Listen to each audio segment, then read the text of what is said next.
Welcome to EduCasts, home of EduCasters. It's the first day back after winter break. The kids are sluggish, still shaking off the holiday cobwebs.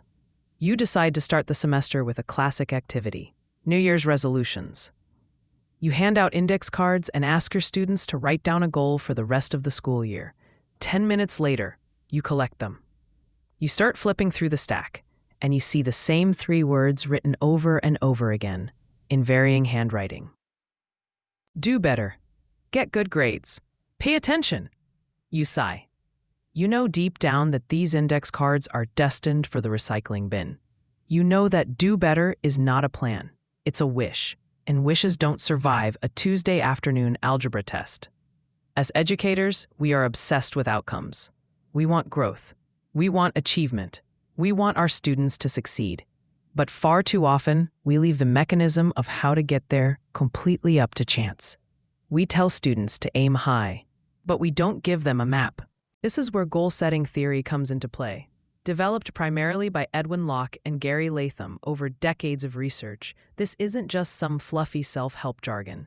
It is arguably the most robust, scientifically validated theory of motivation we have.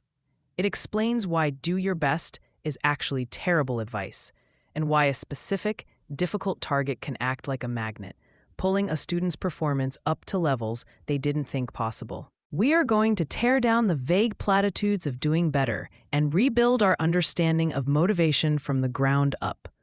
We're going to look at the mechanics of Locke and Latham's work, explore how it intersects with classroom realities, and figure out how to turn our students from passive passengers into captains of their own ships. The do your best fallacy. Let's start by killing a sacred cow. Most of us were raised on the idea that telling a child to just do your best is the ultimate encouragement. It sounds nice, it's low pressure, it feels supportive. But according to goal-setting theory, it is scientifically weak. Locke and Latham found something consistent in their research. People who are told to do their best consistently perform worse than people who are given specific, difficult goals. Why? Because do your best is subjective. If I'm tired, my best might mean doing half the worksheet.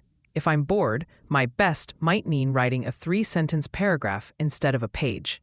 There is no external standard to measure against, so the brain defaults to the path of least resistance.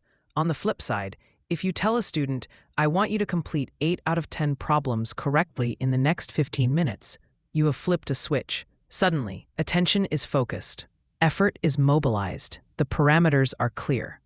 The student isn't wondering what good looks like. You just told them. Goal-setting theory operates on the premise that conscious goals affect action. A goal does 4 specific things to a student's brain. 1. Directive function. It tells the brain what to focus on and what to ignore. Focus on the math problems, ignore the squirrel outside. 2. Energizing function. It revs up the engine. Higher goals lead to greater effort. 3. Persistent function. It keeps the engine running. When a student hits a snag, a clear goal reminds them why they need to push through. 4. Strategy function. It forces the brain to come up with a plan. If the goal is get an A, the brain has to ask, okay, how do I do that? I need to study. So if we want to move the needle in our classrooms, we have to stop accepting I'll try hard as a strategy.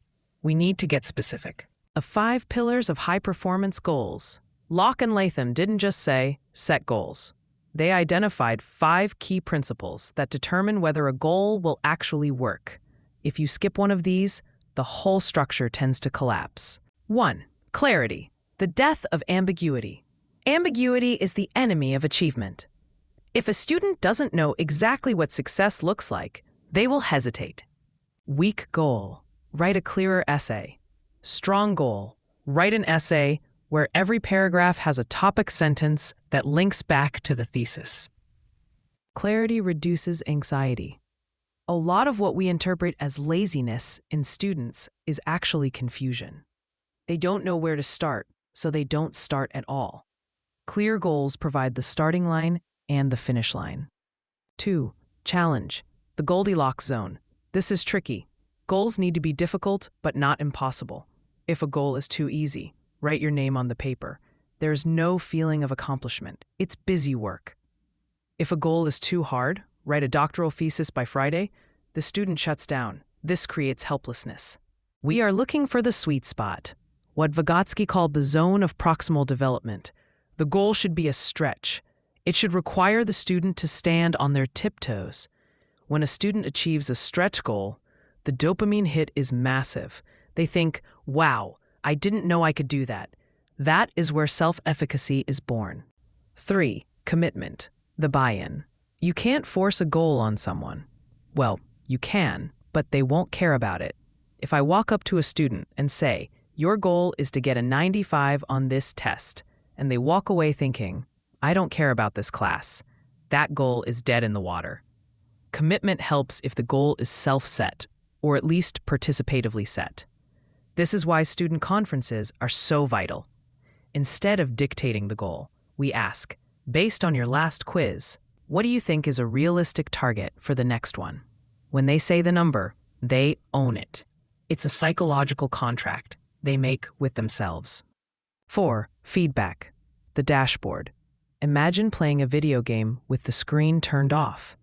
You are pressing buttons, but you don't know if you are winning or losing. How long would you play? Maybe 30 seconds. Students need to know where they stand in relation to the goal. This is where schools often fail. We give a test, take 2 weeks to grade it, and hand it back when the unit is already over. That feedback is too late for goal setting to work. The feedback loop needs to be tight. You are aiming for 50 words per minute. You just hit 42. You are close. Try again. That immediate data allows the student to adjust their effort and strategy in real time. 5. Task complexity. Don't overload the system. This is a caveat.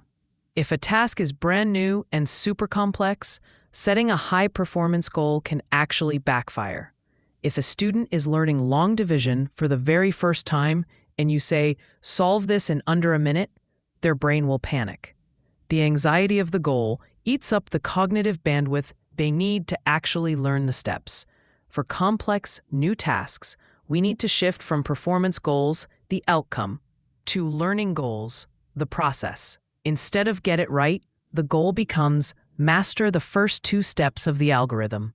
The 2 flavors, mastery versus performance. We have to take a detour here to talk about a distinction that educational psychologists like Carol Dweck and Andrew Elliott have highlighted, which dovetails perfectly with goal-setting theory. Not all goals are created equal. In the classroom, we usually see 2 types. 1, performance goals, ego goals. These are focused on the outcome and social comparison. I want to get an A. I want to beat the other kids. I want to look smart. Performance goals can be powerful motivators in the short term, but they are fragile. If a student with a performance goal hits a rough patch, they often crumble. Why? Because failure threatens their ego. If I don't get the A, I'm not smart. 2. Mastery goals, learning goals. These are focused on competence and skill acquisition. I want to understand how photosynthesis works. I want to improve my free throw percentage. I want to learn 50 new Spanish words. Mastery goals are resilient. If a student with a mastery goal fails, they don't see it as a judgment on their soul. They see it as data. Okay, I didn't get it yet. I need to practice more. As educators, we need to nudge students toward mastery goals. The irony is, if you focus on mastery, the grades, performance usually follow. But if you focus only on the grades, you often bypass the actual learning. We have to create a classroom culture where the goal is getting smarter, not just getting grades.